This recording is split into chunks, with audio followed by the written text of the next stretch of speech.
hello and welcome to the first edition of Let's Talk Jonesboro. And of course, being the first edition, who else would we have as a guest than none other than Mayor Harold Perrin? Mayor, thanks for being on the show with us today. Glad to be here.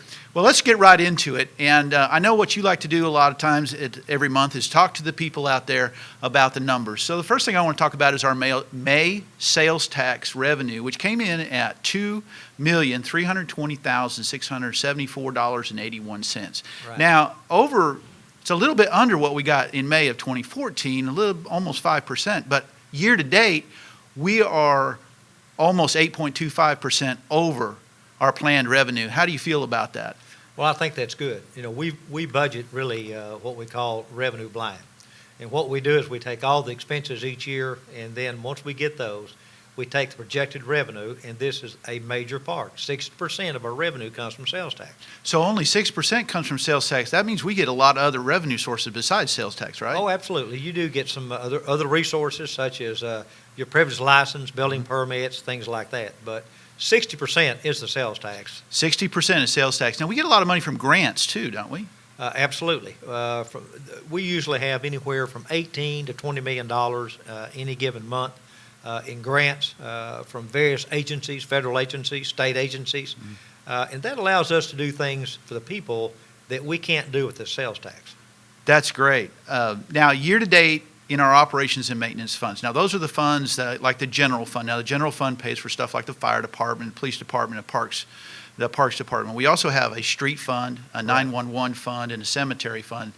I keep talking about this, and it sounds like you got a big job keeping all this stuff straight. Finances are pretty complicated in a city like this. But one of the things I noticed is that so far this year, now we're only talking about May numbers, first 5 months, we spent a little bit more than we brought in, but do you expect that to change over the next few months, don't you? Absolutely. I think at the end of the year that will change. And the reason for the first 5 months is that if you remember about 2 months ago, we actually paid off the loan on the $10.5 million loan. So that was about $2.8 million that we made 2 payments of 2.8. So I think things will level off. And also, we also budgeted to be over in capital improvements because we had a lot of capital improvements that we had to do this year for the people, and we were expecting that, and we budgeted for it. So the O&M is what I'm always concerned with, is that we always want to balance what I call the day-to-day operations of the city. Right. That's operations and maintenance, right? Exactly. O&M. Right. Exactly. Well, now we talked a little bit about operations maintenance. I know you also love to talk about projects. So I want to talk about some of the projects we have going on. So Okay. One of the most visible ones that we have going on right now is the Jets transfer station at Caraway and Matthews. How's that going? It's going great. In fact, I think it's ahead of schedule. And, you know, that was an area where the old fire station was. We were very lucky to be able to get with the Federal Highway Transportation Authority and get a good grant of $1.8 million.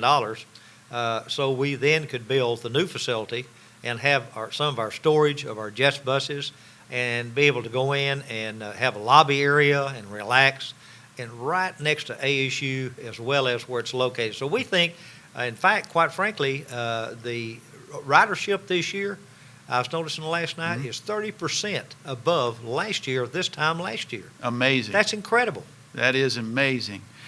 Speaking of South Caraway, there's a lot of stuff going on South Caraway. I noticed that we have brand new sidewalks going south from Matthews on both sides of the street. Yep, that's right. The ones, actually, the ones on the west side are complete.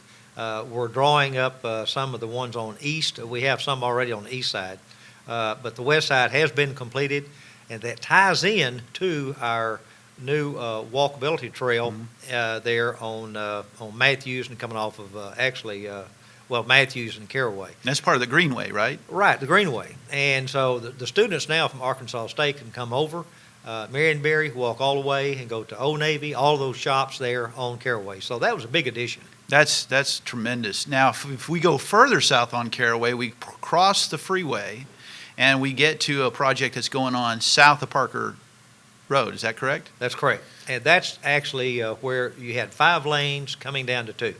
And that bottlenecks the traffic tremendously. So what we've done is we're now putting in a 4-lane bridge, and there'll be 4 lanes to the bridge and through the bridge, and then on the other side, we'll turn it back down to 3 lanes till we get down to Letterette Drive. Now, plans eventually is to take Caraway Road actually 3 or 4 lane all the way to Highway 1.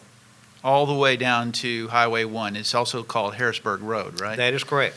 That is correct. That will help traffic down there tremendously. I remember you talking about how much development has been going on that area of South Caraway Right. down there. It's commercial, a lot of apartments.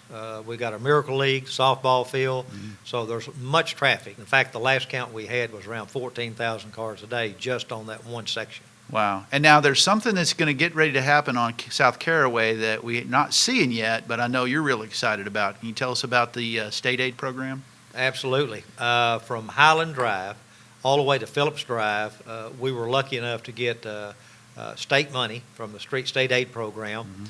And so that will be all overlaid all the way down to Phillips Drive, and that's much needed. Now, when they do an overlay, does that mean that they mill up the asphalt and then put new asphalt down? Yes, that's correct. So it's That's almost rebuilding the surface of that street, isn't it? exactly. And Wow. 5 lanes, that's a pretty good area. That is Yeah. a lot. That's a lot. Well, we got to Right. be real appreciative of how that state aid program works. Can you take just a little bit of time and explain to us how that state aid program works for those streets?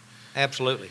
I'm very fortunate to be on that committee. And what you do is any mayor in the city, we have over 500 cities in the state of Arkansas, you simply write a letter to Sheila Boyd, which is the municipal league, and just give her what you want, you feel like your city needs, overlays, the length, and et cetera. From that, it goes out to the committee members. The committee members vote on that. It then goes to David Mayo at the Highway Department. He will then come and visit your city and see if it fits in the $250,000 cap that we've set there. Again, the big deal is that if your city is 25,000 population or below, you don't have any match.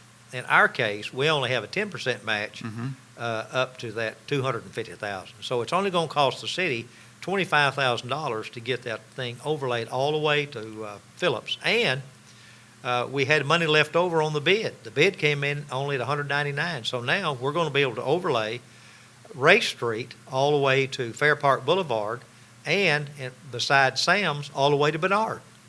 What a great accomplishment to So- be able to take that Yeah. and expand it and get even more, basically, bang Exactly. for our buck, right? Exactly. You talked a little bit ago, just a minute ago, about the walkability in the Greenway Trail. Isn't there something new on the Greenway Trail there on Matthews that people haven't seen for a while? Yes, it is. It's got a beautiful sign that's going to be there. And in fact, I just drove by a few minutes ago, and they are landscaping that. We're going to have a light there that will shine on that, and everybody that goes by can see that. And that fence looks great. Absolutely. The fence is incredible. We've got all the fencing all the way down to Matthews by the Jonesboro Country Club, which had a lot of foot traffic. And for safety, for those pedestrians and stuff, now that fence is there, that'll be a tremendous asset to citizens. And it's a great way to beautify that area as well, I think. Absolutely, absolutely. Now, there is a new project. I don't think the city planned for it last year when we were doing the budget, but we did see the need for it, and so we went forward with it. And that's a new parking lot at Joe Mack Campbell Park. Yes. How's that project coming along? Well, it's going good, and we just need good weather. But right now, Yeah, we're don't we? adding, we're adding about 262 parking places there, and we're getting ready for the Cal Ripken World Series, age 10, and that will start on August the 7th.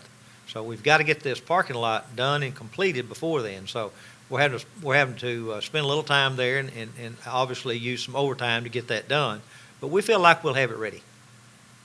Well, now, we did plan to budget for quite a few capital projects and a lot of things that we were talking about. Is there anything that's come up this year that we didn't necessarily budget for that we've been able to accomplish or at least get started this year? We had talked about the roundabout for some time, which is the Aggie and Airport Road. And that was off and on, and we went ahead and decided to go ahead and pull the trigger on that.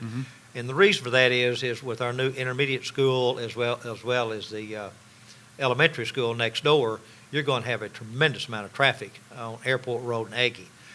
So this is going to be our first roundabout. I think that most cities today are not putting in signal lights for various reasons. In most cases, you can put in a roundabout at less money, and it's in most cases safer than it is even having a signal light. Wow, sounds like there's a lot going on in Jonesboro, Hey. even just in the first 6 months of this year. It's incredible, and Fritz, we're writing anywhere from $12 to $15 million worth of building permits per month. Wow. Normally the ratio is 60-40, 60 commercial, 40% residential. So what that means is both of those are going up, employment and jobs, as well as new homes going up for those folks. So we're extremely excited what's going on the first 6 months, and we just look forward to ending the year with a very positive note. I think it sounds like we're well on track to do that, Mayor. And I know that we're going to ask you to come back on the show again soon to give us more updates on the projects of what's going on throughout the city and Good. to get some more insight from you, Yeah. our mayor, as to how things are going. Thank you very much for being here. Thank you for watching today, and join us again for the next edition of Let's Talk Jonesboro.